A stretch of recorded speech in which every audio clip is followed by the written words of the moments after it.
hooked himself, not just winning this game, about making a long postseason run to the Super Bowl. He puts up a lot of stats, and he'll probably retire as the all-time leading passer, set all his passing records. But Cowboys quarterbacks and judge titles. He's right now remembered as a Danny White. Mark, amazing things on the field, gets a ton of accolades, but what would a win where he has to win if the team wants to win the NFC East do for his status there, DC? I think this is one of the greatest seasons, if not the greatest season that a rookie quarterback has ever had. I mean, to see a guy, a second-rated passer in the league, to do it through the air, to have moved the ball on the ground the way he has. For a long time, it looked like this was kind of a one-man quarterback with a team that was struggling on defense, with a team that for a while lacked playmakers on offense around him, and he was just keeping this team afloat. Now, that has changed. We've seen the Redskins play much better on defense. We've seen Alfred Morris continue to turn out yards. So the team around, for rookie quarterbacks winning in this league, it's usually when the guy gets pulled along by his defense, gets pulled along by his running game. When you look at sort of the load that he's had to carry and getting this team into position, very few, if any, rookie quarterbacks have ever done that. So if he wins this game and gets this team into playoffs, you would have to say this is one of the best, if not the best, season a rookie quarterback has ever had in this league. The way they run their franchises, which owner needs this win more? Win without Jimmy Johnson and get that monkey off his back, so to speak, that he can't win and he can't be a GM. He's not a good GM. He needs a football guy. Certainly, here in Dallas, the perspective is all of the Cowboys failures. The reason they won Jerry Jones is running the franchise that's run by a bunch of Keystone Cops and guys who don't know anything about football. So for Jerry to prove that he is a football guy and he can make those decisions and get this team back to the Super Bowl. Mark, how would you? Decisions he wants, bring in the players he wanted, get rid of the players he wanted to get rid of. So I think in this game, if you get back into the playoffs, I think it would be certainly a step towards reestablishing this organization relevant in the entire NFL. And if Dan Snyder accomplishes that, if the Redskins accomplish that under his watch, certainly that improves sort of his reputation, not only in Washington, but throughout the league. And what if they lose and then do not make the playoffs?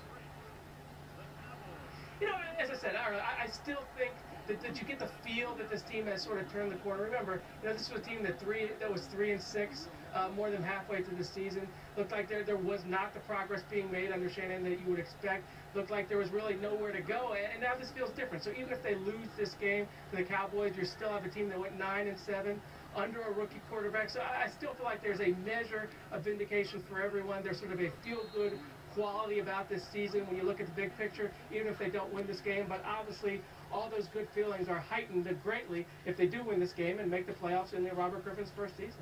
Clarence, I think that's a different perspective of the two cities because, yes, if the Redskins lose this game, they will still have had a successful season. If the Cowboys lose this game, it's failure. And it's failure for Romo, it's failure for Jerry Jones.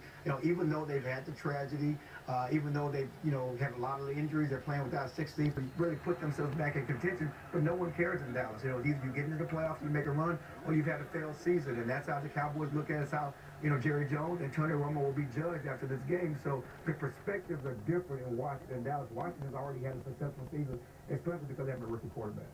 Very interesting stuff. A success in D.C. either way, and a failure if the Cowboys lose. Clarence Hill Jr. from the Fort Worth Star-Telegram, Mark Maskey from the Washington Post. We appreciate your time here on OTL. Well, Dan, for Broncos, they both join us now. Doug is now the head football coach at Rivalry. When you speak Cowboys, you speak Redskins, you're talking about the ultimate rivalry in the NFL, regardless. When you think about even when Dan Reeves and Walt Garrison, I remember those days too. When Tom Landry walked the sideline, when George Allen walked the sideline, and Joe Gibbs and Tom Landry, and then the Danny Whites and Starbucks and Randy White, Martin May, Hughes feud in the middle of that defensive and offensive lineman. Those kind of things that you remember more than anything. But the East, the NFC East, is amazing. When they started revamping the whole league, they kept the Dallas Cowboys in the East for one reason. It's because of the rivalry of the Washington Redskins and Dallas. Dan, how would you characterize this rivalry? Well, it's a tremendous rivalry. It's no question. It goes all the way back into the 60s. And, I know I was a big Redskin fan growing up. If you grew up in the South, you watched the Washington Redskins every single Sunday. And I knew every player on the Redskin team. And that was my favorite team. And then I ended up in Dallas, and you learn you know, that's a big rivalry, and you know, certainly through the 60s, it developed. I think a lot of times rivalries are because you got two great teams fighting for a division. I think Sonny Jurgensen made this, and he and Don Meredith both made it an unbelievable, you know, rivalry in the 60s.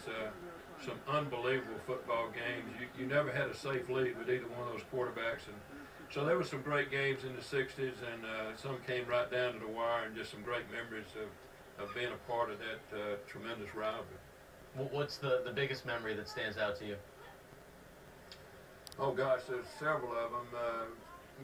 And probably personally, 19, I think it was 67, we were playing and we were behind 4th down and about 20-some seconds to go in the game, and Don Meredith hit me with a pass for a touchdown that won the ball game. That was my personal best. But some exciting ones, Clint Longden coming in, he was a backup quarterback, rookie, and winning a game on Thanksgiving Day was certainly one I remember. And I think it was like 1979. We were down by. In fact, the NFC Eastern Division title was on the line. Playing the last game of the season, Roger Staubach brought us back, hit Tony Hill, you know, at the end of the game to win that game. So they were just some unbelievable memories of some great games against the Redskins. What about you, Doug? What memory stands out to you about this rivalry? Well, you know, one that stands out to me don't bode well, because the one game that Dallas won during Troy Aikman rookie year was against the Redskins. And that's the one game I think that no matter what the records are, you throw them out the window, because it's the Redskins and the Dallas football game. And I think that's what this Saturday is all about, is the fact that this rivalry's been going on for years, just like Dan just mentioned, you know, way back when he played, and the Don Meredith and the Sonny Jurgensen, you know, a little bit before my time. But at the same time, you know it was there because you learn to read about them, to understand it. You see highlights, and he just mentioned the Staubach. I just saw that highlight the other day on TV where Staubach brought him back in that football game in 1979. So this is a big rivalry, one of the biggest in the NFL, period. Dan, how did Tom Landry treat this rivalry? Oh, it was huge, particularly when George Allen became the head coach of the Redskins. It definitely picked up. He wouldn't trust anything. I mean, we used to practice. If a helicopter flew over, we stopped practice. He just thought George Allen was trying to get all inside information, and you know, it was just a big rivalry. And I think you know, they had tremendous respect for each other. George Allen did a great job of turning that franchise around, because we had won a championship. We'd won the East, I think, 66 through, you know, like 72 or something like that. And finally, George Allen and the Redskins beat us, you know, to win the division that year. So we had kind of dominated it for a while, and George Allen came in and turned it back to where it was a tremendous competitive division again against the Redskins.